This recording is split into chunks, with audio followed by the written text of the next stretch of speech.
ಇಡೀ ದೇಶ ಎದುರು ನೋಡ್ತಾ ಇರುವಂತದ್ದು ರಾಜಕಾರಣದಲ್ಲಿ ಬಹಳಷ್ಟು ಈ ಬದಲಾವಣೆಗೆ ಅಥವಾ ಬಹಳ ತಿಕ್ಕಾಟಕ್ಕೆ ಕಾರಣ ಆಗಬಹುದಾದಂತ ಸಂಗತಿ ಅಂತ ಅಂದ್ರೆ ಅದು ಈ ಚುನಾವಣೆಗೆ ಸಂಬಂಧಪಟ್ಟ ಹಾಗಿನ ಚುನಾವಣಾ ಇ ಬಾಂಡ್ ಅಥವಾ ಚುನಾವಣಾ ಬಾಂಡ್. ಆ ಚುನಾವಣಾ ಬಾಂಡ್ಗಳ ವಿವರವನ್ನ ಈಗ SBI ಚುನಾವಣಾ ಆಯೋಗಕ್ಕೆ ಸಲ್ಲಿಕೆ ಮಾಡಿದೆ. ಸುಪ್ರೀಂ ಕೋರ್ಟ್ ಆದೇಶದಂತೆ ಬಾಂಡ್ಗಳ ವಿವರ ಸಲ್ಲಿಕೆ ಆಗಿದೆ. ಶುಕ್ರವಾರ ವೆಬ್ಸೈಟ್ ನಲ್ಲಿ ಚುನಾವಣಾ ಆಯೋಗ ಇದನ್ನ ಪ್ರಕಟ ಮಾಡಬೇಕಿದೆ. ಎಲ್ಲವೂ ಸುಪ್ರೀಂ ಕೋರ್ಟ್ ಕೊಟ್ಟಿರುವಂತಹ ಸೂಚನೆ.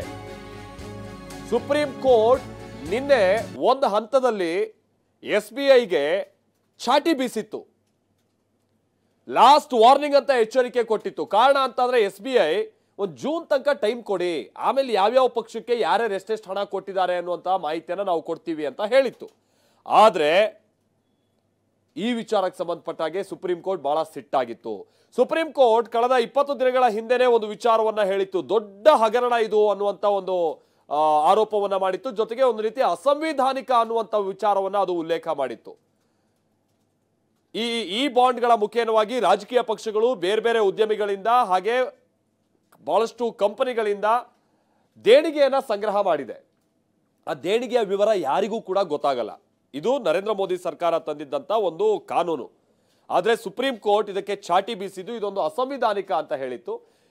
ಹಾಗೆ ಬಹಳಷ್ಟು ಹೆದರಿಸಿ ಬೆದರಿಸಿ ಇವರು ವಸೂಲಿ ಮಾಡಿದ್ದಾರೆ ಹಣವನ್ನ ಅಂತೇಳಿ ಬಹಳಷ್ಟು ವಿಪಕ್ಷಗಳು ಆರೋಪ ಮಾಡ್ತಿದ್ವು. ಹಾಗೇನಾದ್ರೂ ಆಗಿದ್ಯಾ ಅನ್ನೋದು ನಮ್ಗೀಗ ಗೊತ್ತಾಗಬೇಕಿದೆ. ಶುಕ್ರವಾರ ಪ್ರಕಟ ಆಗೋದಿದೆ.